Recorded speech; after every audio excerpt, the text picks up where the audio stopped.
gens pensent qu'on est la plupart du temps gothique, qu'on doit adorer les films d'horreur, alors que c'est tout le contraire.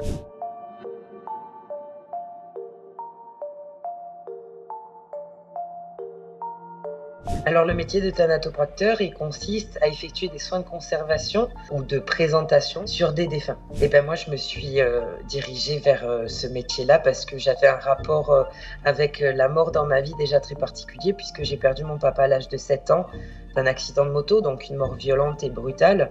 Et c'est vrai que je pense que ça a défini le reste de ma vie, puisque la mort fait partie de ma vie tous les jours. On va d'abord dans un premier temps désinfecter le corps du ou de la défunte. On va ensuite le laver et ensuite on va procéder à une injection à base de formaldéhyde pour remplacer le sang. Et on va essayer de récupérer un maximum de liquide biologique justement pour ralentir le phénomène de décomposition qui va permettre que justement cette décomposition ne s'accentue pas les jours d'après. Et ensuite, on va habiller le ou la défunte. On va pas refaire les détails, la coiffure, le maquillage à la demande de la famille toujours. Ici, on appelle ceci de la cire de reconstruction, un fixateur de maquillage. Ici, nous avons la poudre libre. C'est aussi quelque chose qui n'est pas obligatoire, donc ça c'est important de le préciser. On a de plus en plus de personnes qui ont des ongles semi-permanents, etc. Donc c'est plus un simple petit vernis. Donc on doit aussi finalement, nous, se former à pouvoir intervenir sur ce genre de détails qui est très important puisqu'elle représente la personne elle-même. Un casque pour les permanentes. Des tas de retouches racines. Ce petit objet, c'est quelque chose que l'on met dans le globe oculaire puisque la déshydratation provoque son affaissement. Et ce métier-là en particulier m'a appelée parce que c'est un métier où je me sens terriblement utile en fait.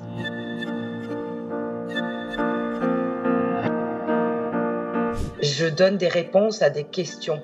Les gens me posent beaucoup de questions, à me dire « moi j'ai vu ça sur mon défunt, est-ce que tu peux m'expliquer pourquoi ?» Et finalement, à partir du moment où ils ont leur réponse, eh bien leur chemin de deuil peut continuer.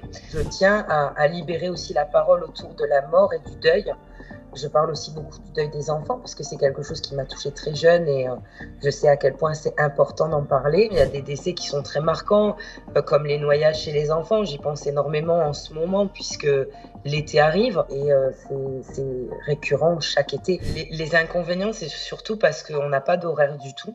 Nous, on ne peut pas dire qu'on attaque à 8h et qu'on finit à 16h30 ou 17h. Donc, les amplitudes horaires, elles sont en fonction des décès et de la demande. Donc, ça, il faut vraiment s'adapter dans sa vie privée.